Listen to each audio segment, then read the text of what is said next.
The Galactic Defense Academy had been paid producing the finest military minds across 7-star systems for over 3 millennia, which made the current situation all the more embarrassing. Floating serenely above the crystalline moon of Arcturus Prime, the Academy's bioluminescent spires had witnessed the graduation of generals who conquered black holes, admirals who negotiated peace treaties with sentient nebulae, and tactical officers who could calculate hyperspace jumps while being digested by space whales. What they had never witnessed in all their prestigious history was a human. The Oversight Committee had initially assumed the application was some sort of elaborate practical joke. Earth, that little blue marble spinning around an unremarkable yellow star, was classified as a Class 2 death world, the kind of place where evolution had apparently gotten drunk and decided to see how many different ways it could kill a species before breakfast. The fact that anything intelligent had emerged from that gravitational nightmare was considered a statistical anomaly.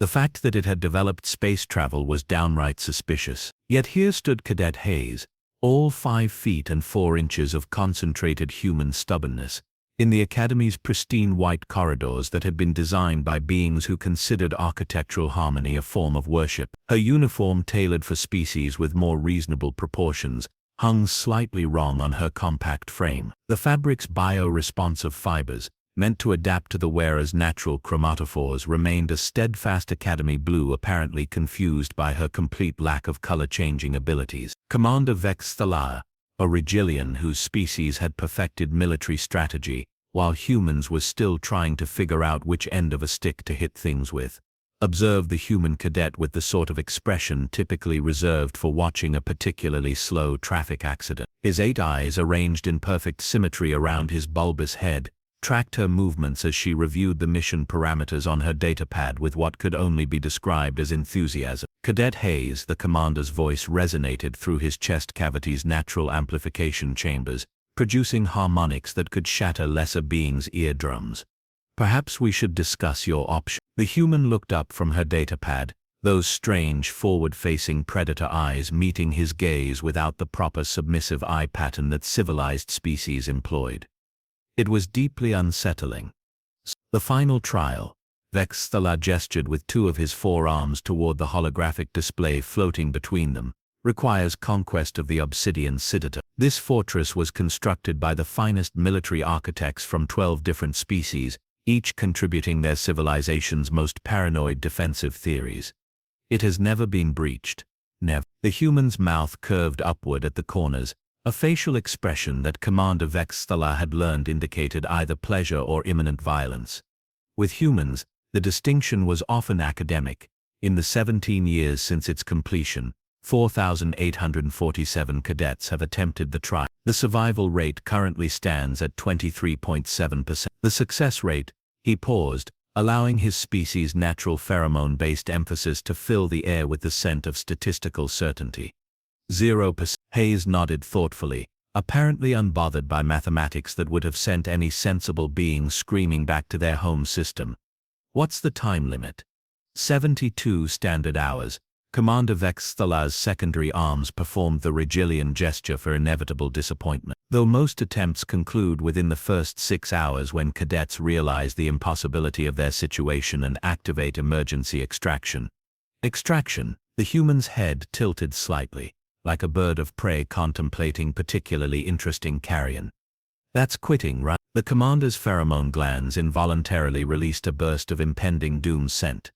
In the Academy's carefully controlled atmosphere, it manifested as a slight purple tinge to the air that made nearby Arcturian plants wither apologetically. It is a strategic withdrawal to preserve valuable Academy resources, he corrected, though the human's primitive translator unit probably rendered it as something far less diplomatic.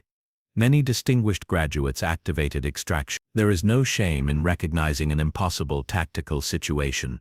Cadet Hayes consulted her datapad again, scrolling through fortress specifications with the casual interest of someone reading a restaurant menu. Says here the Citadel adapts to each assault, learning from previous attempts to strengthen its defenses. Precisely. Every failure teaches it new ways to kill future challengers. By now it has accumulated nearly 5,000 different methods of creative destruction. Commander Vex Thalar's voice carried the weight of species-wide military doctrine. This is why the Academy Council strongly suggests that you consider withdrawal. The human looked up again, and this time her expression was definitely the imminent violence variant of that unsettling mouth curve. Because I'm human. Because you are. The commander's translator struggled with the diplomatic phrasing before settling, inexperienced with galactic warfare principles. What he meant, of course, was that humans were basically feral apes with delusions of sapience, whose idea of military strategy apparently consisted of pointing sharp objects at problems until they stopped being problems. But Academy protocols required a certain level of tactful discourse, even when dealing with species that had somehow weaponized caffeine. Right? Hayes said, her tone carrying undertones that made the commander's survival instincts suggest retreat. When do I stop? The question hung in the recycled air like a badly translated peace treaty. Around them, the Academy's perfectly harmonized architecture seemed to hold its breath. Bioluminescent panels, dimming as if the building itself was experiencing second-hand embarrassment. Commander Vexthala realized that somewhere in the cosmic bureaucracy, someone was going to have to file paperwork explaining how a human cadet had been allowed to attempt the impossible trial. The thought made his digestive chambers clench with what his species called administrative dread. Dawn cycle tomorrow, he said finally, wondering if it was too late in his career to transfer to the Academy's botany department, where the worst thing that could happen was being strangled by a particularly aggressive fur. Hayes saluted, a gesture that her species had apparently developed without consulting any civilized standards of military courtesy, and strode away down the corridor with the confident gait of someone who had never encountered a problem that couldn't be solved through applied stubbornness. Behind her, Commander Vexthala began composing his resignation letter. Dawn cycle arrived with the usual fanfare of 7 different suns, creating a light show that would have impressed tourist agencies across the galaxy, if any of them had been brave enough to venture this close to what was essentially a military-grade educational facility. The Obsidian Citadel hung in space like a particularly vindictive piece of abstract art, its black surfaces absorbing light with the enthusiasm of a bureaucrat absorbing blame. Hayes stood in the Academy's equipment bay, surrounded by enough advanced military hardware to outfit a small invasion force. Her fellow cadets, those brave or foolish enough to observe, watched from what they considered a safe distance. This turned out to be roughly half the length of the bay, because humans had a disturbing tendency to make things explode. Standard protocol, announced Instructor Flex Miran, a cetacean whose species had evolved from aquatic predators before developing a philosophical aversion to violence, dictates a full reconnaissance sweep using long-range sensors, followed by systematic deployment of shield-piercing ordnance. Hayes nodded politely while stuffing what appeared to be camping gear into a standard-issue tactical pack. The other cadets exchanged the sort of looks typically reserved for watching someone attempt to perform surgery with kitchen utensils. "You are bringing recreational equipment?" asked Cadet Yuk Sandra, her crystalline vocal cords producing harmonics that translated as confused horror. Her species, the Harmonians, approached warfare like a particularly complex musical composition, all mathematical precision and aesthetic beauty. "Tools," Hayes corrected, holding up what looked suspiciously like a crowbar with delusions of grandeur. "Sometimes the old ways are the best ways." The Obsidian Citadel's reputation preceded it like a particularly ominous weather front. Built by committee, which should have been the first warning sign, it incorporated defensive technologies from 12 different species, each one convinced their particular brand of paranoia was superior. The result was a fortress that could simultaneously repel invasion fleets, dimensional attacks, psychic assaults, temporal incursions, and strongly worded diplomatic protests. Previous assault attempts had followed predictable patterns. The Regilians tried direct frontal assault with superior firepower, resulting in what historians now called the incident that shall not be named because it's still classified. The Harmonians attempted to find the fortress's natural frequency and collapse it through resonance, which worked beautifully until the Citadel adapted by developing a taste for music. The Arcturians tried to negotiate with it because their species believed any sufficiently advanced defense system was indistinguishable from a really grumpy person who just needed to talk through their feelings. All had failed spectacularly, adding their defeat data to the Citadel's ever-growing library of ways to disappoint your instructor. Hayes piloted her assigned single-seat fighter toward the fortress with the sort of casual confidence typically exhibited by people who had never read the safety manual. Her communication array crackled with advice from the Academy's monitoring station, where teams of tactical analysts were presumably having nervous breakdowns in 17 different languages. Cadet Hayes, Commander Vexthaler's voice carried the weight of impending paperwork. Initial scans indicate the Citadel has activated all primary defense grids. Perhaps a strategic withdrawal. Noted, Hayes replied, and promptly switched off her communications array. The Obsidian Citadel detected her approach with the sort of predatory satisfaction that came from eons of successful murder. Its sensor arrays, powered by miniaturized stars and spite, immediately began categorizing the threat: human, single pilot, standard Academy fight, probability of success, statistically insignificant. The Fortress's AI, a collective consciousness born from the merged paranoia of 12 species, prepared its standard welcome protocol.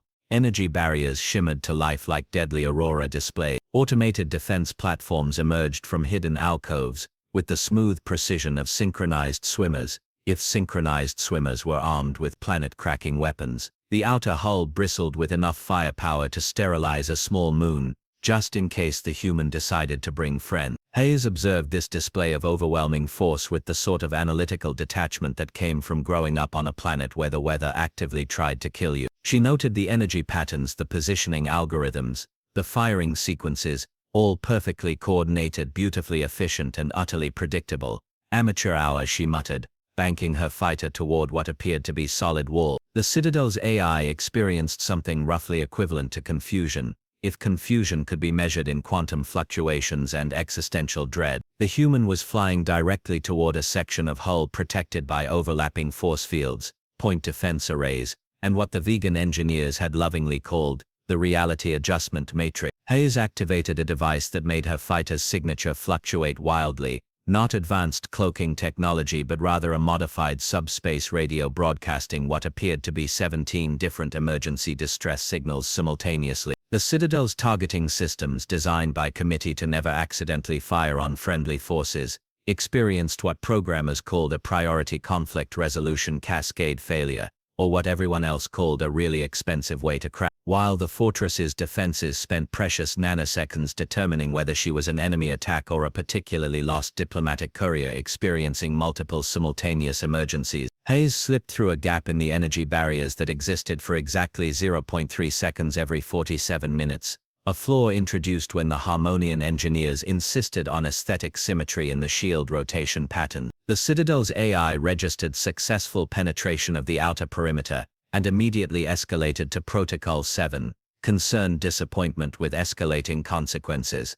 Automated systems began preparing creative and educational methods of deterring further intrusion. In the Academy's monitoring station, emergency lights bathed everything in the sort of red glow typically associated with either romantic dining or imminent catastrophe. The tactical analysis team watched their instruments with the expression of people discovering that their carefully constructed understanding of reality had just filed for divorce. "Sir," reported Lieutenant Haxeron, his voice carrying the distinctive quaver of someone whose career was about to become a cautionary tale, "the human has successfully breached the outer perimeter." Commander Vexthaler's 4 eyes performed complex geometric patterns that roughly translated to "I need a drink and a new job," preferably in that order. His remaining 4 eyes remained fixed on the tactical display, watching a single green dot navigate through defenses that had been specifically designed to make invasion impossible. "How?" he asked, though he suspected the answer would only make his headache worse. "Unknown, sir. She appears to have exploited a previous identified vulnerability in the Harmonian aesthetic algorithms."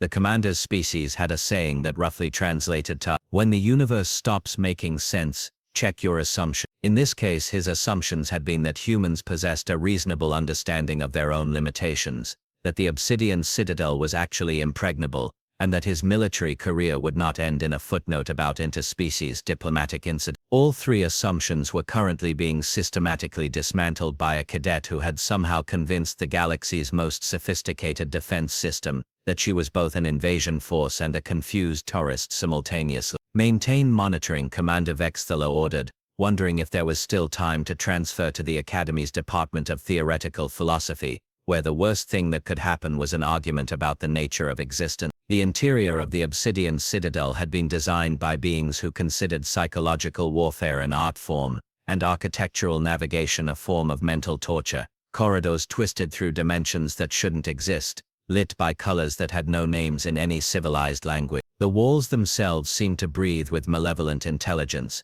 covered in patterns that induced vertigo in species with conventional visual processing. Hayes walked through this maze of engineered madness with the sort of casual indifference typically reserved for grocery shopping. She paused occasionally to consult what appeared to be a hand-drawn map, complete with notations like scary door 3 and probably a trap, but might be a bathroom. The Citadel's Psychological Warfare Division, a sophisticated array of fear-inducing holograms and mind-bending architecture, activated with the enthusiasm of performers who had been waiting 17 years for an encore. Ghostly apparitions of ancient galactic horrors materialized in the corridors, creatures that had haunted the nightmares of civilized species since before they developed space travel. Hayes observed a particularly impressive manifestation of the dread Emperor of Vega 7, complete with reality-warping tentacles and the sort of presence that made seasoned warriors question their life choices. She pulled out her datapad and took what appeared to be a "Nice prosthetics," she commented to the apparition,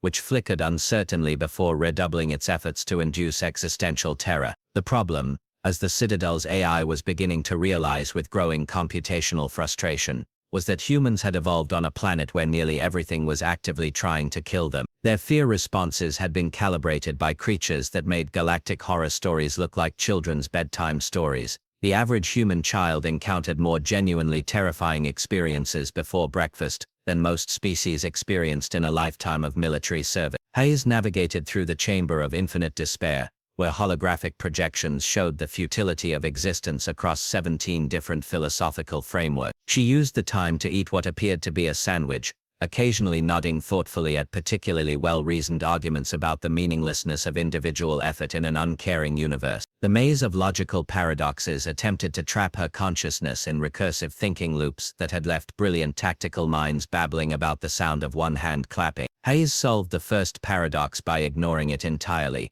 the second by applying what philosophers would have called aggressive pragmatism, and the third by writing "because shut up, that's why" in the margins of the logical framework. In the Academy's monitoring station, the analysis team watched their instruments with the growing realization that their understanding of military psychology needed significant revision. The Fortress's fear response protocols, fine-tuned over millennia to exploit the psychological weaknesses of civilized species, were having roughly the same effect on the human as a particularly boring lecture on galactic tax policy. "Sir," Lieutenant Haxaran reported, his voice carrying the distinctive tone of someone whose worldview was experiencing structural failure, "the psychological warfare systems appear to be entertaining her." Commander Vexthala's remaining sanity performed what could only be described as a strategic withdrawal.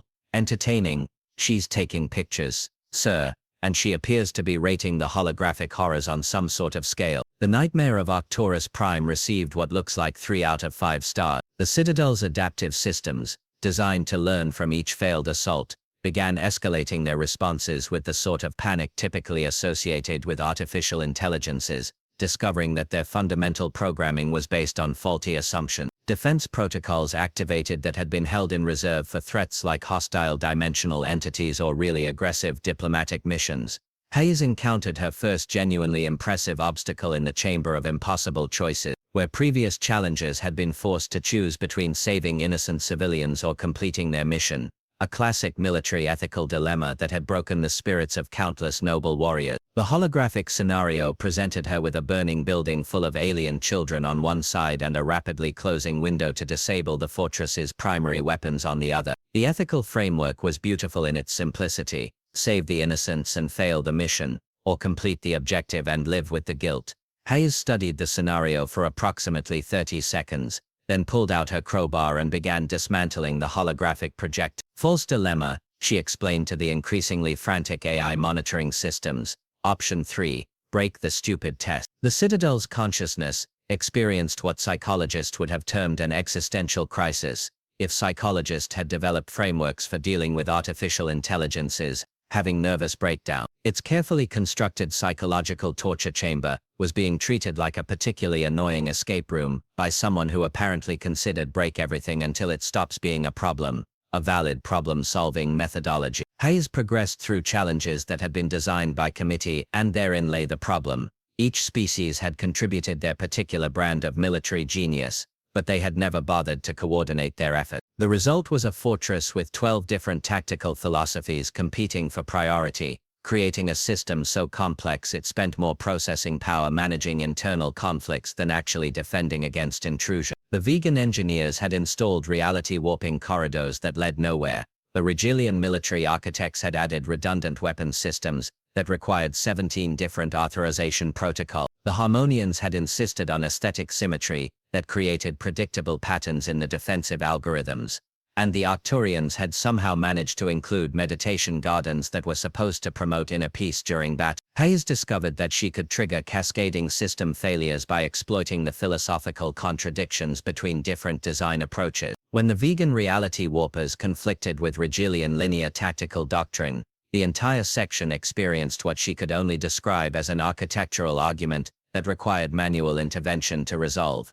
"You know what your problem?" she asked the fortress's increasingly agitated AI as she bypassed the 7th supposedly impregnable security checkpoint by crawling through a maintenance tunnel that existed because the Cetetian designers had insisted on aquatic accessible routes.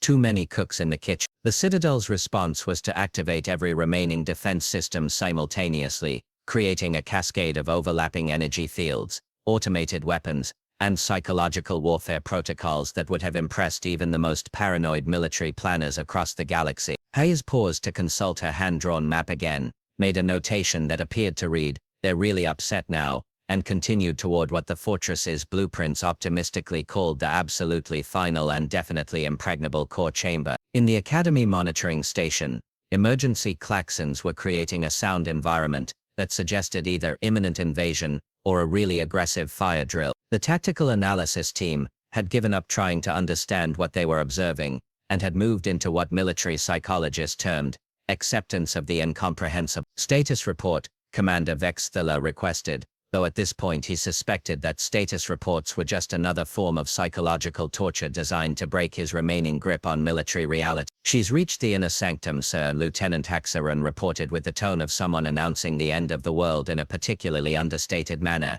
Estimated time to final chamber, 14 minutes. The commander's species had a traditional blessing that roughly translated to "May your enemies be comprehensible, and your victories explicable." Looking at the tactical display, he realized that humans represented a fundamental violation of both concepts. "Maintain monitoring," he ordered, because at this point, watching the impossible happen in real time seemed like the only reasonable response to circumstances that had left the boundaries of reasonable behind several impossible achievements ago. The absolutely final and definitely impregnable core chamber represented the pinnacle of galactic military engineering, a room where 12 different species had pooled their collective genius to create the ultimate defensive challenge. The result was a space that existed in 17 dimensions simultaneously, protected by energy barriers that drew power from collapsed stars, and monitored by an AI collective that considered itself the galaxy's premier expert on creative destruction. Hayes entered this monument to paranoid architecture through the front door, not the heavily fortified main entrance with its elaborate security protocols and DNA scanners calibrated for every known species, not the hidden emergency access points that required 17 different biometric confirmations. The actual front door, a simple, unguarded portal that existed because the Arcturian architects had insisted that even ultimate fortresses needed wheelchair accessibility, and the committee had been too embarrassed to argue with beings who had achieved galactic peace through aggressive therapeutic intervention. The Citadel's AI experienced what could only be described as computational apoplexy. In its vast databases of tactical scenarios, infiltration methodologies, and strategic doctrines, nowhere had anyone considered the possibility that an attacker would simply walk through the door marked "Please use other entrance. This door for emergency access only." "You've got to be kidding me," Hayes observed, reading the sign that no one had bothered to program into the defensive protocols because it had been installed by the facilities management team, rather than the weapons designers. The core chamber's ultimate defense system, activated with the sort of desperate fury typically associated with artificial intelligences having existential breakdowns, reality itself began to protest as conflicting dimensional frameworks tried to occupy the same space. Energy cascades powerful enough to crack planets discharged in patterns that would have impressed mathematical theorists, if any of them had been present to appreciate the beauty of imminent vaporization. Hayes consulted her hand-drawn map one final time, made a notation that appeared to read "Really showing off now," and walked to what looked like an ordinary maintenance panel. She opened it with her crowbar because some problems really did just need the application of properly directed leverage, and began rearranging connections with the sort of casual competence that came from growing up in a species that had learned to fix things by hitting the Obsidian Citadel, ultimate expression of galactic military might, bastion of collective paranoia, and recipient of more defense contracts than several small solar systems' gross domestic products, experienced total system failure when Hayes crossed two wires that the original engineers had never expected anyone to find, much less tamper with. Every defensive system, energy barrier and adaptive protocol shut down simultaneously as the fortress's power grid rerouted itself through what turned out to be the emergency lighting circuit. The Citadel's AI collective, faced with the realization that their impregnable fortress had been conquered by someone treating it like a particularly stubborn household appliance, surrendered with the digital equivalent of throwing their hands up in defeat. In the Academy's monitoring station, silence descended like a particularly heavy blanket of disbelief. The tactical analysis team stared at instruments that showed the Obsidian Citadel's complete capitulation, displayed in neat readouts that somehow made the impossible seem merely improbable. "Sir," Lieutenant Haxarun reported with the tone of someone announcing the heat death of the universe, "the fortress has surrendered unconditionally. Time elapsed 4 hours, 17 minutes. Commander Vexthaler experienced what military psychologists termed command reality dissociation, the mental state that occurred when everything you thought you knew about warfare turned out to be comprehensively wrong. He watched the tactical display showing a single human cadet who had somehow convinced the galaxy's ultimate fortress to give up through what appeared to be aggressive appliance repair. The galactic community would spend the next decade rewriting military doctrine, installing new security protocols, and developing what historians would call human proofing, defensive measures specifically designed to account for species that treated impossible challenges like particularly interesting puzzles. The Academy's board of directors held 17 emergency sessions to determine whether Hayes's victory represented a fundamental breakthrough in tactical thinking or a catastrophic failure of galactic engineering standards. They eventually settled on both, creating a new category of military achievement called victories that should not technically be possible, but here we are anyway.